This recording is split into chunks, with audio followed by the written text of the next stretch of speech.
दोस्तों, welcome back to our channel. आज हम कवर करेंगे डीमन स्लेयर की इन्फिनिटी कैसल आर्क के सबसे इम्पैक्टफुल और इमोशनल मोमेंट्स को, जो चैप्टर 140 से 143 तक होते हैं। इस वीडियो का फोकस होगा इंसेक्ट हाशिरा शिनोबु कोचो के आखिरी बैटल पर, जिसमें वो अपर मून टू डोमा से भिड़ती है। इस बैटल में सिर्फ एक्शन नहीं बल्कि इमोशन, डेप्थ और बैक स्टोरी भी छुपी है, जो इस मोमेंट को और भी ज्यादा पावरफुल बनाता है। तो चलिए शुरू करते हैं। चैप्टर 140 की शुरुआत एक केओटिक सीन के साथ होती है, जहाँ इन्फिनिटी कैसल के अंदर अलग अलग लोकेशन पर सब हाशिरा अपनी अपनी बैटल कर रहे हैं, अलग अलग स्टाइल और ब्रीथिंग टेक्निक के साथ। हर एक हाशिरा अपना बेस्ट दे रहा होता है। सबसे पहले हम देखते हैं सानामी को, जहाँ सानामी अपने यूजुअल अग्रेसिव स्टाइल में एक डीमन के साथ भिड़ रहा होता है और उसका लुक काफी डेंजरस लग रहा होता है। और दूसरी तरफ मूचिरो और गियोमे का डिस्कशन हो रहा होता है कि कैसे उबुशुकी की डेथ हुई, और मूचिरो को अपनी बैक स्टोरी याद आती है एंड वो काफी सैड हो जाता है। और हम देखते हैं कि तांजो जो गिर रहा होता है इन्फिनिटी कैसल में, लेकिन गियो जो उसको बचा लेता है और वो दोनों एक साथ डीमन से लड़ रहे होते हैं फिलहाल। एंड लास्ट हमारा सरपेंट हाशिरा ओबेनाई जो मित्सुरी को प्रोटेक्ट कर रहा होता है और मित्सुरी भी उसकी हेल्प कर रही होती है। अब आते हैं सबसे क्रूशियल मोमेंट पर। शिनोबु का सामना होता है अपर मून टू डोमा से। डोमा अपनी एरे कामनेस के साथ एक अनप्रेडिक्टेबल ऑरा रखता है। वो इमीडिएटली शिनोबु को अंडर एस्टिमेट करता है, क्योंकि उसके अकॉर्डिंग शिनोबु फिजिकली बहुत वीक है। डोमा शिनोबु को प्रोवोक करता है, लेकिन शिनोबु अपने इमोशन को मेंटेन करते हुए अपनी स्ट्रेटेजी पर फोकस करती है। यहाँ पे हमें पता चलता है कि शिनोबु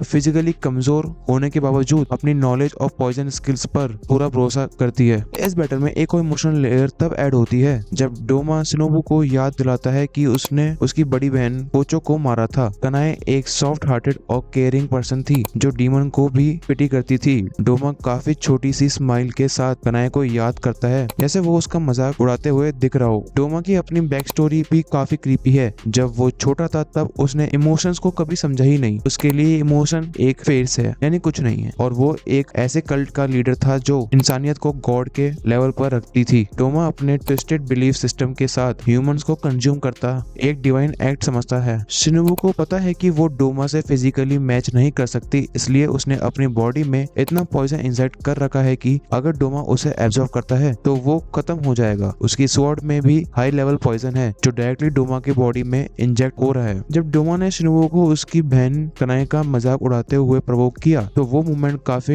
इंटेंस बन जाता है, लेकिन शिनोबु अपनी फीलिंग को कंट्रोल करते हुए अपने मिशन पर फोकस करती है। उसके मन में सिर्फ एक ही थॉट आता है, उसकी बड़ी बहन का बदला लेना और डोमा को गिराना। लेकिन ये मूवमेंट सिर्फ शिनोबु की ताकत को और बढ़ाते हैं। वो अपने पॉइजन को और भी इफेक्टिव बनाने के लिए डोमा के हर एक मूव को एनालाइज करती है और अपने हर अटैक को इस तरह से प्लान करती है कि डोमा को इसका इफेक्ट धीरे धीरे मार डालता है। और फाइनली वो मूवमेंट आता है जब डोमा अपनी सुपीरियर स्ट्रेंथ का यूज करता है शिनोबु को एब्जॉर्ब कर लेता है। डोमा के लिए ये एक विक्ट्री का मूवमेंट लगता है, लेकिन उसे पता नहीं होता कि शिनोबु का पॉइजन उसके अंदर स्प्रेड हो रहा है। शिनोबु की बॉडी में इतना ज्यादा पॉइजन था कि डोमा के लिए उसे एब्जॉर्ब करना उसकी बड़ी गलती बन जाती है। पॉइजन धीरे धीरे डोमा के बॉडी को करप्ट कर रहा होता है और वो इस बात से शॉक हो जाता है कि एक फिजिकली कमजोर लड़की ने उसके इतने पावरफुल फॉर्म को डिफीट कर दिया। शिनोबु का सैक्रिफाइस सिर्फ अपने पर्सनल रिवेंज के लिए नहीं था, उसने अपनी बॉडी को एक वेपन बना दिया था ताकि वो अपने कॉमरेड्स के लिए एक राह बना सके। ये मोमेंट इस बैटल का सबसे बड़ा टर्निंग पॉइंट बन जाता है और शिनोबु का सैक्रिफाइस को हम कभी नहीं भूल सकते। और आते हैं कंक्लूजन पर। शिनोबु ने अपनी मौत को भी एक वेपन बना दिया और उसका सैक्रिफाइस टर्निंग पॉइंट बना डीमन स्लेयर कॉर्प्स के लिए। वो चाहती थी कि उसके कॉमरेड इस बैटल में जीत सके और उसका सैक्रिफाइस ने उन्हें ये जीत दिलाई, इसलिए ये मोमेंट